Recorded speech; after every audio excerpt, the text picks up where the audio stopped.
जे मेटर आहे ते मीडिया ट्रायल ते लोकांना नको आहे, ते जे माझा लढा आहे ते लोकांना नको आहे. त्याच्यासाठी त्यांनी हे लिहिलेलं आहे की आमचा छळ केलेला आहे. तेच ती म्हणत आहे मला.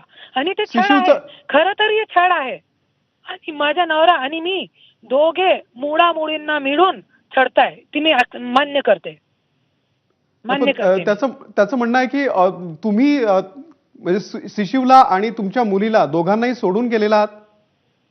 मी हा, दोघे माझ्या सोबत आहे. सगळे मीडिया जे तुमचे कर्मचारी आहे, कम से कम 40 लोक होते, सगळ्यांनी बघितलेलं आहे घरामध्ये.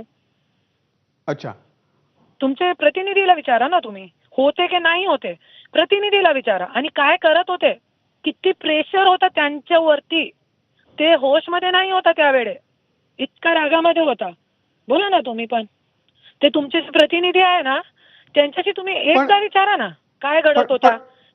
पण ताई, आता तुम्ही म्हणताय ती मुलं तुमच्या सोबत आहेत, पण मग या अशी पोस्ट मुलांना का केली? कोणी प्रेशराईज करताय का त्याला? ऐका, हा ऑब्विसली प्रेशर आहे त्यांच्यावरती. आणि त्या लोकांना काय वाटते, ऐका, एक समजून घ्या, जे मुला मुली आहे त्यांची मानसिक स्थिती तुम्ही समजून घ्या की ते खूप लहान आहे. आणि आज नाही ते 3 वर्ष 4 वर्ष अगोदर हे सहन करत आहे.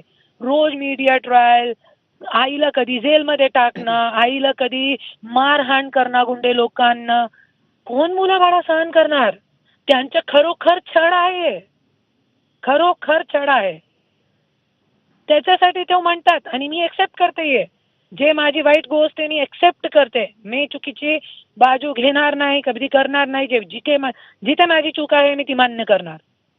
आणि ऐका, पण हे गोष्ट जे आहे माझ्या नवऱ्याला कळत नाही की मुलाबाळांच्या वरती काय असर होते, काय करते, त्यांचे डोक्यावरती काय परिणाम होते सगळी गोष्टीच्या. कुणाचा दबाव कुणाचा आहे तुमच्या मुलांवरती? कुणाचा दबाव आहे? धनंजय मुंडेचा और कोणाचा? तुमच्या सोबत राहून ते त्यांच्या दबावाखाली का राहतात आणि अशी इतकी तुमच्या विरोधातली एवढी मोठी पोस्ट का करतात? तुमच्या विरोधात अशी पोस्ट त्यांनी का लिहिली आहे? क्योंकि बाप को ऑपरेशन हुआ है ना कल, आंखों का. आपको तुम्हाला माहित आहे, डोळ्याचं ऑपरेशन झालेलं आहे त्यांच्या, है ना. आणि तो मिनिस्टर आहे कितीही केला. आणि आज मुलाबाळांना जेलमध्ये जायचं नाहीये. आणि मुलाबाळांना मला अगोदरपासून हेट म्हणताय की मम्मी तुम्ही जेलमध्ये गेलीये, तुमच्यावरती इथे केस आहे, आम्हाला नको आहे केस, आम्हाला पळायचं नाही याच्यामध्ये. बर.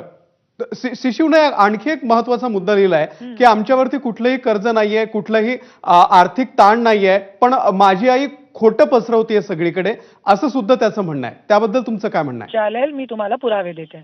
तुमच्या प्रतिनिधीला व्हॉट्सअपवर जाणीवपूर्वक तुम्ही कर्जाचे हप्ते थकवता, असं सुद्धा त्याचा आरोप आहे. 1 मिनिट ऐका, मी तुम्हाला पूर्ण पुरावे देते. चालेल?